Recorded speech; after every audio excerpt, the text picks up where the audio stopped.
जो हम स्वार्थ को दौड़ करेंगे इधर तो सीधा कबहू न होएगा हम जाएंगे जिधर. When Bihariji enforced those three rules and asked Prananaji to do the same, did not give tartam to the people of lower caste, did not give tartam to the widows, and only you and me will be the one giving the tartam mantra. Mahamati Prananaji sent a letter saying that all those three rules that were set by Bihariji would be unenforceable. Mahamati Prananaji would not be able to enforce them. And he gave the reasons why. He said, the religion, the faith should not distinguish people, should not discriminate people on the basis of their caste, creed, race, gender, or any other attributes. The religion should treat people equally regardless of their socioeconomic status or any other differences, because we all came from the same abode of Paramdham. Although we may have different bodies, we may have differences outwardly, if we go inward, we all have the same universal spirit, the soul, the Atma. So he said we would not be able to enforce that rule. When it came to the second rule, Mahamati Prananaji reminded Bihariji of the Muslim widow, Khojibai, who had the spirit of Rahibai of Paramdham, and Satguru Shree Devchandraji Maharaj initiated her into the faith. And Mahamati Prananaji said, if he did, then how can you even ask me to do the same? Ask me to do otherwise. And third, if you and I are the only one designated or assigned to give the Tartam mantra, how could this teaching of Satguru Devchandraji Maharaj be propagated across the world and awaken all the people from the world? How could it be realized that all people are given the Tartam mantra and awakened with the awakened consciousness? Because the eventual goal is to spread the teachings all around the world. Piche Sukhavoshu Sabanna Pasarasi Chode Babanna. And as Roji reviewed yesterday's session, Bihariji expelled Mahamati Prananaji from the faith, and he said, we are not related anymore. You are going in a different track and I'm going on the other. So Mahamati Prananaji writes another letter to Bihariji saying, जो हम स्वार्थ को दौड़ करेंगे तो सीधा कबू न होएगा हम जाएंगे जितना. He wrote a letter to Bihariji saying that he is taking the matter into his own hands in relation to awakening the Sundar Sats. And he says, if I'm doing it for selfish reasons, or if I have any ulterior motives, then I will never succeed in the effort. But if I'm doing it for the awakening of souls, if I'm doing it for the right reasons, if I'm taking the lead of awakening the souls, not for personal reasons, but as a part of my promise made to Satguru Sri Devchandraji Maharaj, or the promise that I made in Paramdham to awaken other souls, then I will continue to receive the grace of Sri Raji Maharaj. And thus, as we discussed yesterday, all the Sundar Satji came together and a temple was built. A divine mandir was built and was given the name Mahamangalpuri Dham, which is known today as a Jagani Peeth, because from that mandir, that place, the awakening of Prananaji started officially. So this is the glory of Mahamangalpuri Dham. It is the Jagani Peeth. The first pilgrimage was established by Satguru Sri Devchandraji Maharaj, which is known as Nautanpuri Dham. And the second pilgrimage was established by Mahamati Prananath, from where the campaign of awakening officially starts. That's why it's called Jagani Beat. So of the three pilgrimages that we have, which are regarded as the holiest among all the other pilgrimages, Sripas Nautanpuri Dham is called Adya Beat. Mahamangalpuri Dham is called the Jagani Beat, and Sripas Padmavati Puri Dham is considered to be the Mukti Beat. Mukti Beat meaning the place where the souls attain moksha. So these three pilgrimage sites have their own special significance, and one is not superior above the other. They all have identical glory and significance in the hearts of Sundarsha. If you go to Surat today, in the city of Surat, there are few special places, Pranami temples with special history and spiritual significance.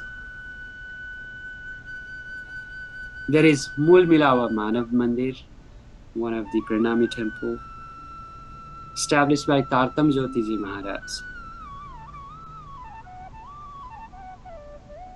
And this temple is famous because the way it handles its social service.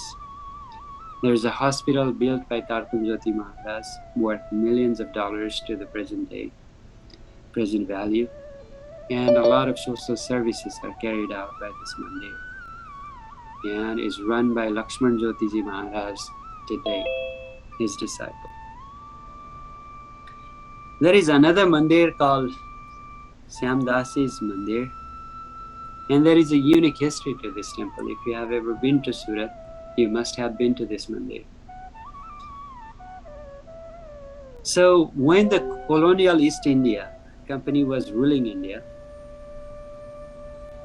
they were constructing a railway line from Mumbai to Ahmedabad. And while they were doing it, every time they got to the spot where the temple is today, the construction would be demolished. They would construct the railway line during the day, and at night they would find it demolished. And the managers and the construction workers were surprised. Like every time they would try to build a line through that place, and in the evening it will be demolished. After monitoring the situation for days, they could not find anybody demolishing it. They dig up the place and found the dead body of a saint, of a sadhu. And as they found the body, they found out that the body seemed like it was alive. As they inquired about it, who this person is, they found out that it was Syamdasi Maharaj, who passed away years ago. But the body was not decomposed at all. As they realized that he was a divine personality, what they did was they moved the railway line a few hundred yards and built a temple in his name. And this is a temple that the East India Company allocated Indian rupees 35 per month for its maintenance, and to the present day they send that amount to the mandir. The Syamdasi Maharaj was cremated in that place because he was not recognized, he was not respected that well during his life, because he was a true devotee of Sri Raji Maharaj. All he wanted to do was be in the lotus feet singing his glory. But as more people began to come and see him, because he had the yogic powers, spiritual powers, he realized one day that if he continued to be guided by or influenced by the influx of people coming to see him, then he would not be able to realize the divine bliss. So one day, this is the story I've heard, one day, through his yogic powers, he created a lady and he went on a horse ride around the city. So everyone thought that the sadhu, that Mahatma, that saint that we felt was a pure soul, is running around with a woman at night. So they ignored him, they left him stranded, they did not respect him any longer. And when he passed away, he was cremated far away from the place where the divine personalities would be cremated. And this is what happened when the British East India Company was building the railway line. When they found his body, they found him as if he was radiating, and his body was not decomposed at all. It is believed that anyone who goes to this temple and asks for something, his or her desires are fulfilled by his grace. Dear Sundarsaji, in 2015, I got a chance to go to that temple and had the darshan of that temple. That is one of the holiest places in the city of Surat. There is another mandir, there is another temple in Surat. If you ever go to Surat, you would want to probably visit that temple. It's called Nani Bichariji Mandir. It is pretty close to where the Mota Mandir is, or Sripas Mahamangalpuri Dham is.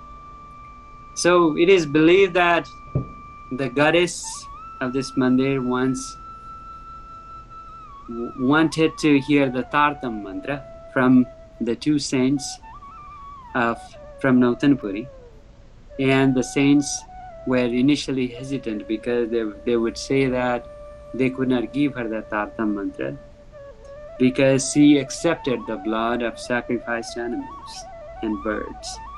So they said that we cannot give you the Tartam mantra because you accept the sacrifice. And the goddess said, it is not my choice. I do not want people to sacrifice animals for me. Then the saints of this Pranami faith asked her to do something about it. If you do not like it, why you do not do anything about it? So it is believed that those who would sacrifice the animals, like the chickens or birds or any other animals, somebody would die in their family as soon as they would sacrifice an animal. So as the rumor spread that the goddess did not want the sacrifice anymore, people would still come to the temple, but they would leave the chicken and the pigeon and other birds, and they would not sacrifice, they would not kill them for goddess. So when I got a chance to go there in 2015 again, I saw so many chicken and pigeons in that temple. And that is the history of that temple in goddess. So you might be surprised to hear that, but the fact of the matter is, not just humanity, but the divinities, goddesses, the Trinity, Brahma, Vishnu, Mahesh, all want to be awakened by this understanding. All want to get this Tartam mantra, because without the Tartam mantra, one cannot cross the ocean of Maya, the ocean of forgetfulness. That is why the Vedic scriptures, the Puran Samhita says, it is only the 16-letter mantra that guides soul towards eternality. Mantas Chinta Mari Prokta Swarna Sharno Mahamanu Brahma Priyanam Sanidyam Dadati Vanashansa. So there is the prophecies about that 16-letter mantra, which includes the name of Sri Krishna. That Nijana mantra has such a power, Sundarsaji, and we are given that mantra, and we should be feeling the bliss of having it. But again, when we get something so easy, we lose the value of it. we do not understand the value of it. In the past, for example, when Dharavai was expelled from the faith, he cried, he begged Bihariji for days, because he did not want to be expelled from Paramdham. So getting expelled from the faith was getting expelled from the supreme abode of Paramdham. Getting expelled or denied of the opportunity to be one with the Lord Supreme. Now it is easily received. So the value somehow seems to be lost. But dear Sundar Saji, the goddess wanted the Tartha mantra herself. That is the reason why it is stated in the Vedic scriptures that even Brahma, Vishnu, Mahesh want to be born into this world as humans so that they can find a way to God. They could not do it. They cannot do it in this life with their roles. Like I said, Lord Vishnu has to come to this world so many times. In one day of Brahmaji and 12 hours of Lord Brahma, Lord Vishnu has to incarnate in this world 24,000 times. So Brahmaji has turned 50 years.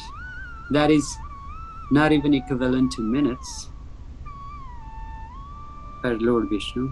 And he has already incarnated to this world as Sri Krishna for 18,528 times. As many times he has come to this world as Lord Rama, as many times he has come into this world as Buddha, as many times he has come into this world as Kalki incarnation, and all those incarnations.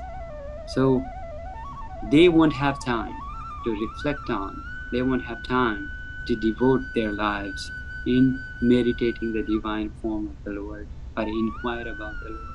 That's why they want to be born into this world as humans. And we are here as humans. We are given this Tartha mantra. That's why Mahamati Prananath says, Mana ke deha akhanda phala paiye, so kyun paye ke vritha gamaiye, ye to adakhin ko avashak. So gamavata mazanitara. You have lost this golden opportunity in sleep and forgetfulness. But this life is so precious, because with this life you can attain the transcendent. You can attain what was previously thought unattainable. Dear Sundar Sati, this is the city of Surat. This is the glory of the city of Surat. There are so many accounts of the lives of saints and sages, realized souls in the city of Surat.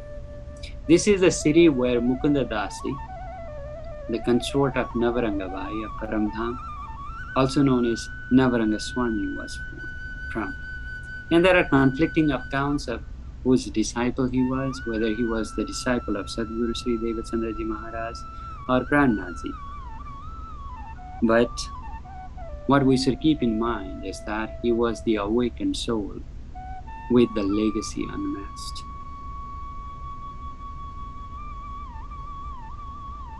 Dear Sundar Sataji, so this was some description on the glory of the city of Surat. Probably my description was not as accurate because I heard these descriptions when I went to the city of Surat and from Guruji. But if the details are a little misplaced, then please let me know. So Mahamati Prananath talks about the arrival of Lal Dasi in Surat from Porbandar. Lal Dasi, as you might already be aware, was awakened in the city of Tatanagar.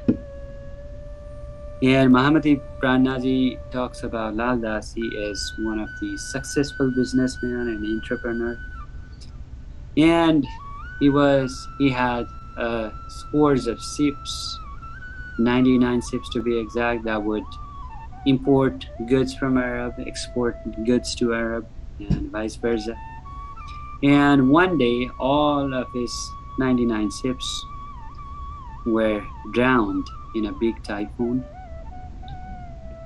While he was promoting the teachings of Satguru and Prananath, while he would be awakening souls, people would be making false accusations about the religious practices in his place. Actually, he had made his home the temple of God, temple of Shree Maharaj, where there would be discourse for hours, and numbers of Sundar Sadhs were awakened.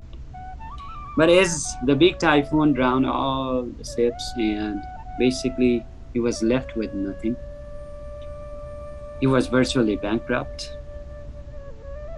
He realized that it was probably the will of God. He was unhappy with the situation for matters that, not that he became bankrupt or he lost everything, but because he would not be able to serve Nautanpuri Dham, he would not be able to serve Sundar Sadhji as well as he could with his business. So he thought it was the gods, it was Rajji's plan to disengage him from the world and focus on awakening the souls of Paramdham, single-minded. So he thought of continuing the works of Satguru and Prananath and start directing his attention to the works of Sri Raji Maharaj. He had lost everything, but he was still calm and composed. A lot of people in this world struggle to find happiness despite having everything at their disposal. They still feel that they lack something, some ingredient to happiness, although they have a family, wealth, prestige, and the comforts of material life. They struggle to hold themselves together, even when a small tragedy occurs in their lives, and they either curse their luck or criticize God for leaving them in such a situation. Here Lal Dasi, compare that with Lal Dasi, he felt that it was the will of God and it happened for his good. He felt that it was conducive to his spiritual growth and awakening of Sundar Sadhs. He had the art of not being bothered by the circumstances of his life. Truth be told, when we normalize the situation, accept that both challenging and good times as natural circumstance of our lives, we are always at peace with our lives. As such, Sri Krishna says in Bhagavad Gita, an enlightened person does not allow the mind to harbor the material frailties of lust, anger, greed, envy, etc. It is only when those feelings are not harbored, then the mind steadily contemplate on the transcendent and fixed on the divine. Be fixed on the divine. If one permits the mind to brood over miseries of life, the struggles, the challenges of lives, then the contemplation of the divine ceases, and the mind is dragged down from the transcendent level. The process of torture works in the same manner. As Sri Krishna says in Bhagavad Gita chapter 2 verse number 56, Dukheshvanu dvigna manaha sukheshu vigataspra vitaraga vai krodha stitadhir muniruchate. The one whose mind is not disturbed by miseries, and those who do not crave for the pleasure, and those who are always free from attachment, fear, and anger, those people are known as the sages of steady wisdom. Dear Sundar Sadhji, as we've heard a lot of times, we've heard again and again, it is all the will of God. Hua hai shabha hukume, hota hai shabha hukum. It is always the will of God, whatever circumstance we find ourselves in. The good times come because of the grace of the Lord, and the bad times come to remind us the true nature of the world, such that we can focus our attention to look towards eternality. So both good and bad times are conducive to our spiritual growth. Both are helpful towards the realization of Brahman. So what is there to worry about? When we lose somebody in our lives, we feel as if everything is lost. But as we all know, this world is nothing but a temporal state for us. This world is nothing but a rented property. We do not decorate our rented property, but rather we would work towards our eternal abode. Lal Dasi is not worried that he lost all his business. The people around him are, because he has taken some loans and all that from all those people, and when he lost everything, they want him to continue doing something such that his business could be reestablished, so that he could pay their loans. But Lal Dasi felt that it was the will of God. God wanted him to set aside his worldly priorities and just single-mindedly focus in awakening souls and awakening himself. Their mental calmness, their composure, their evenness of temper, especially in difficult situations, is what Lal Dasi had. That equanimity. And dear Sundarsaji, those who have that equanimous mind have learned the lesson, learned the art of blissful living. There is a Jain story, a Jain Buddhism story on equanimity. Let me share that to you if you haven't already heard. Because the teachings of Mahamati Prananath are not just about awakening our souls. The teachings of Mahamati Prananath covers all different things, all different matters. The teachings of Mahamati Prananath consist the art of living blissfully, the glory of services to humanity, the glory of humility, the glory of equanimity, the glory of simple smiling, the glory of remaining unaffected. If you look into the teachings of Mahamati Prananath, you find all of that. That is why we say the teachings of Mahamati Prananath is the holistic. The teachings of Mahamati Prananath is as holistic as any other scriptures for that matter. As Vivekananda said, just like the great dining hall of a great safe should contain the food to satisfy all the people, because people have different taste. It should have the food for those who want salt. That dining hall should have the food, sweet foods for those who want sweet, salty food for those who want salty food. Those who want sour, there should be some sour food. And only then it would be considered a first grade restaurant or hotel. Similarly,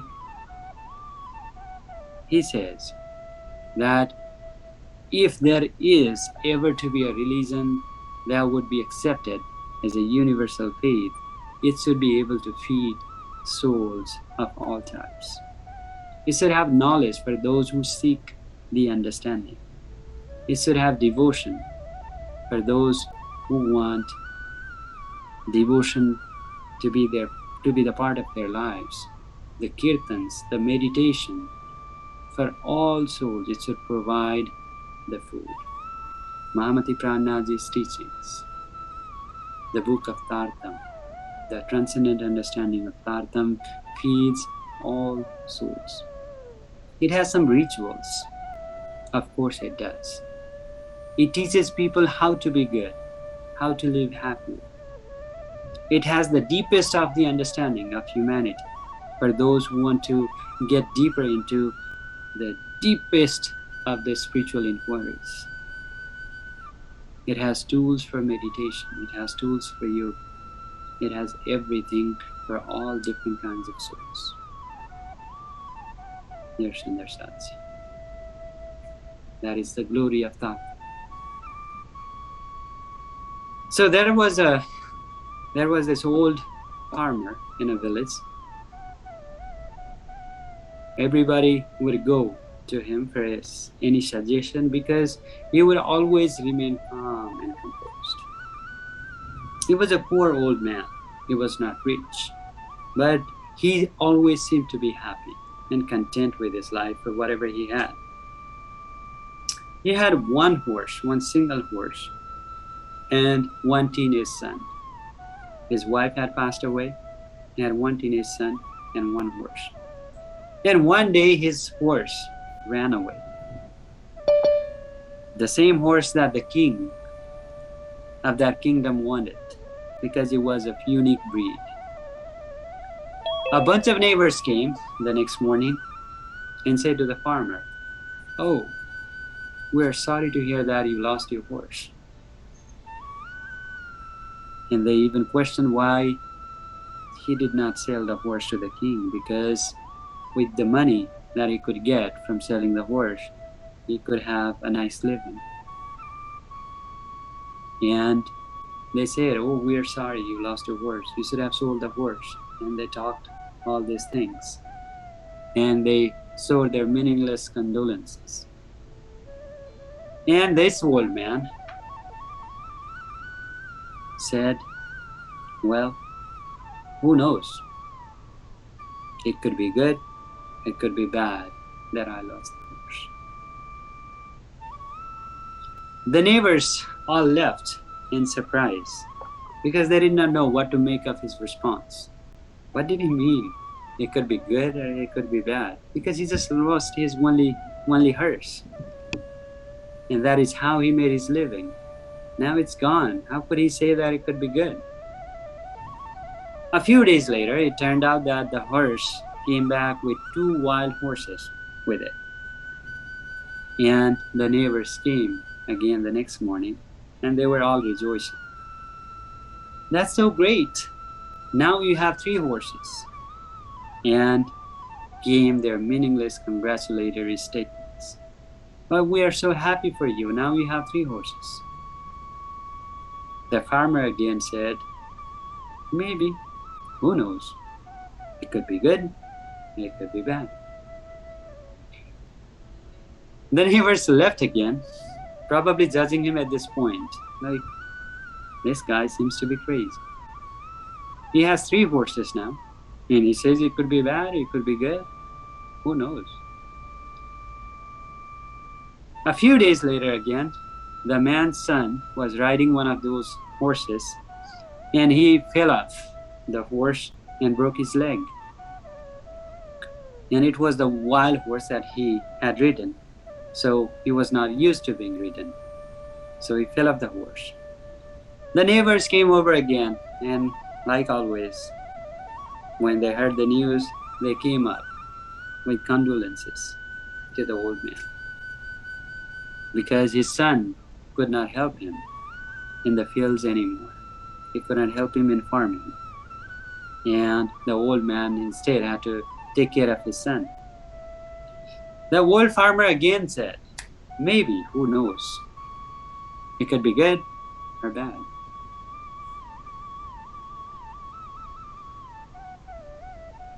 And a lot of people, a lot of neighbors thought that he was really a crazy psycho,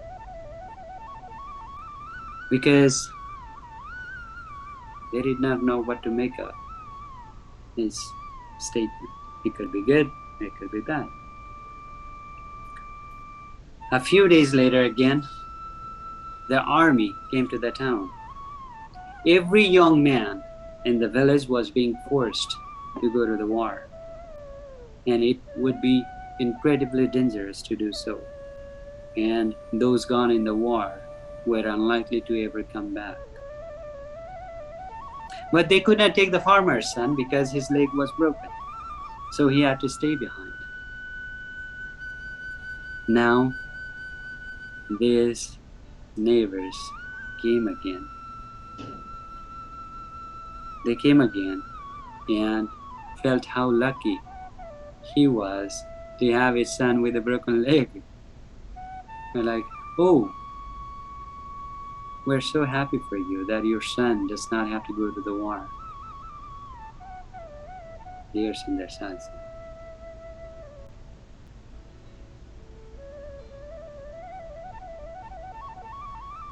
The point of this story is to pause and reflect now. When we're dealing with hardship, when we're facing the uncertainties in our lives, when we feel like we have lost our path, we should never overreact. The seemingly bad things,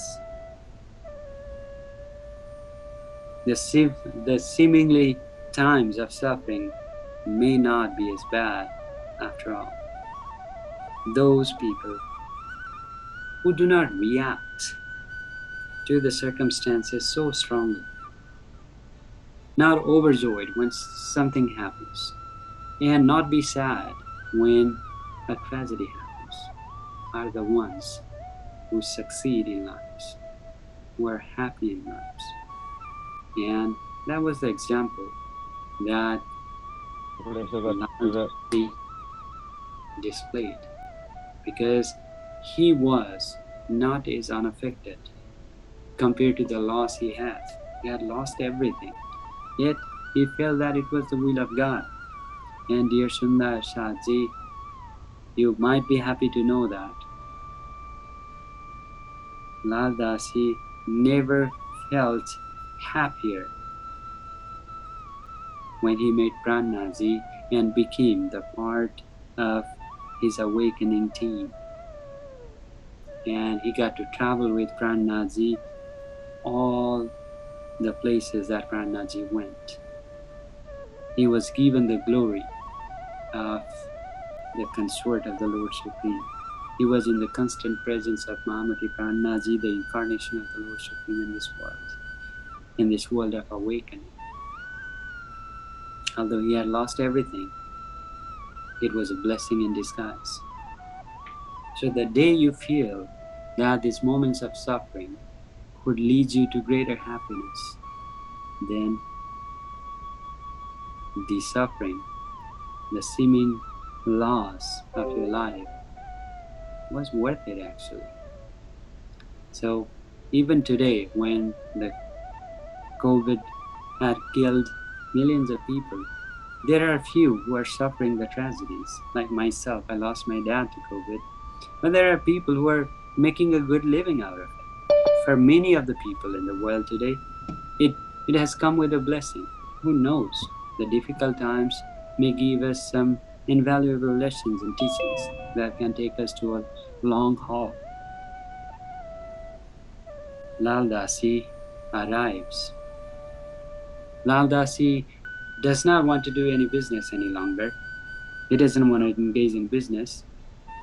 And he says, I would rather promote the faith of Satguru Shree Devchandraji Maharaj. I would begin to single-mindedly work in awakening Sundarsats. However, those people, those lenders, wanted Lal Dasi to reorganize himself, refine his magic of business, and engage in the business, in the export-import business. So while he wants to go to Nautanpuri to meet Bihariji and the Nautanpuri Dham, the people forced him to board a ship to Surat, a business hub, so that he could get some idea, he could meet some of the people and restart his business. So he finds himself in the city of Surat instead of Nautanpuri.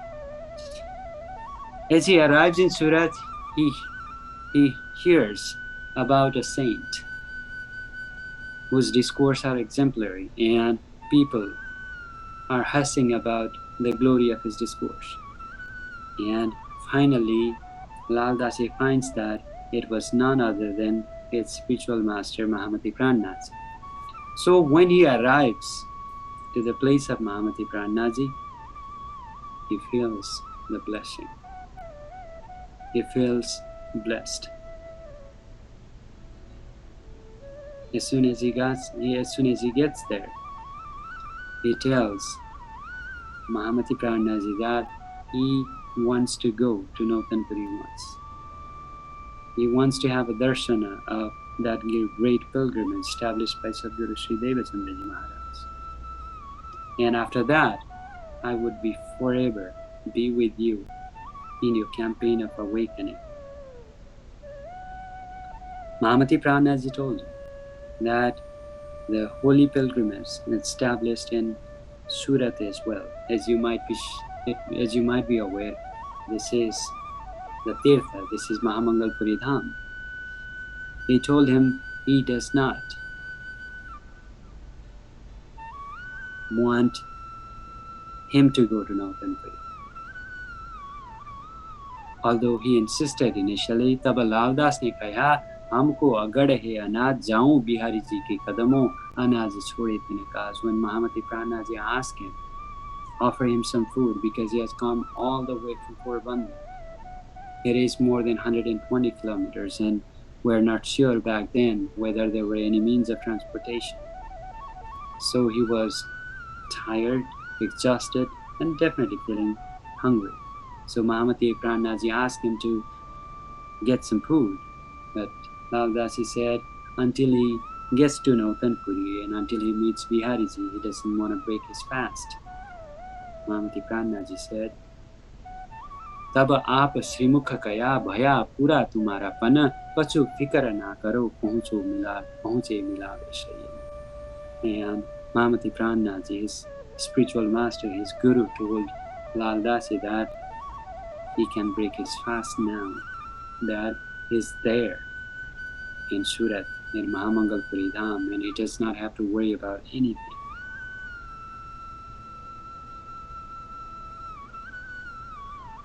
Guru Agnya Kariyeshi. The glory of the spiritual master is such that when the Guru says something,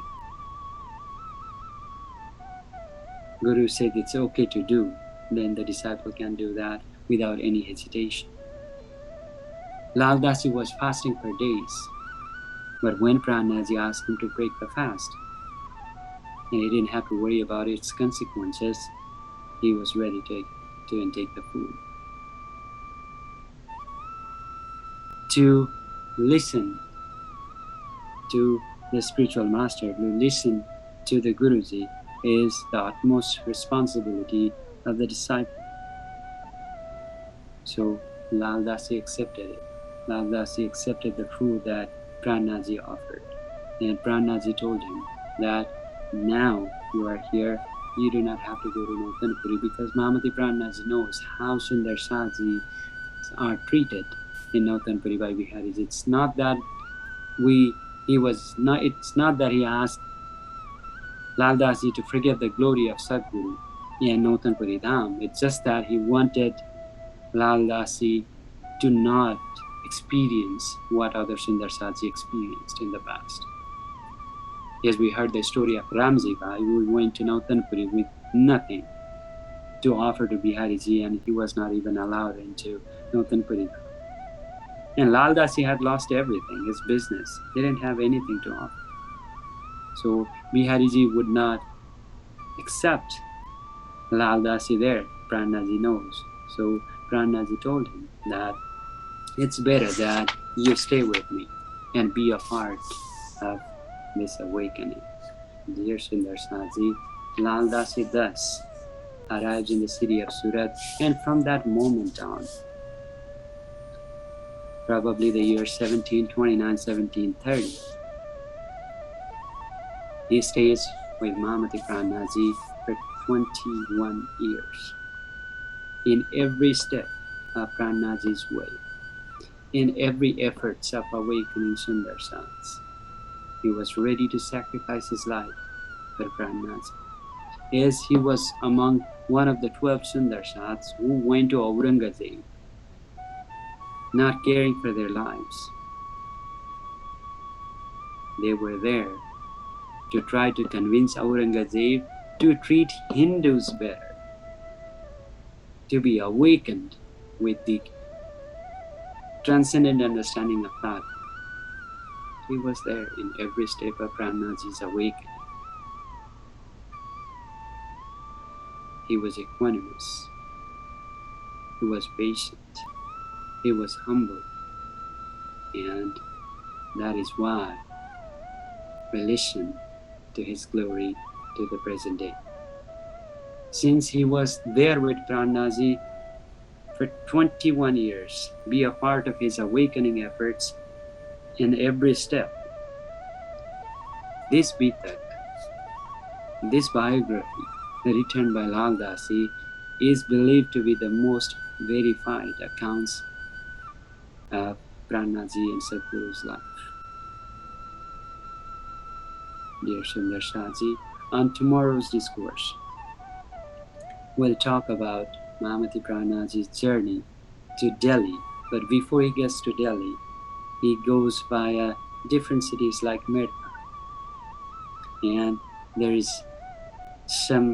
are some important lessons to be learned in the city of Mirta and the incidents that happened there. The realization that the Vedas and the Qurans stating the same. The feeling that Mahamati Prananath had about the interfaith harmony game was realized in the city of Mirta. It is the city of one of the greatest devotees of Lord Sri Krishna, Meera. So there are certain things that we'll talk about, touch upon in the city of Mirta and eventual journey to Delhi.